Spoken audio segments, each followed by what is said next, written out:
আজকের কাজ দেয়াল কাটিং করতে করতে সারাদিন আমার এমনি করেই কেটে যাবে তা ভাবলাম।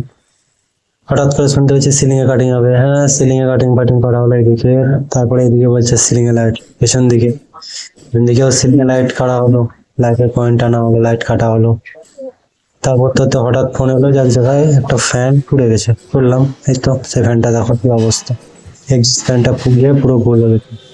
আর এক্সস্ট ফ্যানটা যে আগুন নেভানোর জন্য যে পাউডারটা ইউজ করে, পাউডারটা দেখছি যেগুলো ফায়ার ব্রিগেড আগুন নেভানোর জন্য ব্যবহার করে, সেই আগুনটা সেগুলো সেগুলো গিয়ে দেখছি পাউডারের মতন পুরো এমন ভাবে পড়ে আছে। ফ্যানটা দেখো কি অবস্থা, ফ্যানটা পুরো গলে পড়ে আছে। এই তো সেই সিলিন্ডার, একটা সিলিন্ডার কেটে ছিটিয়েছে, গোটা বারান্দা ঘর সব পাউডারে ভর্তি।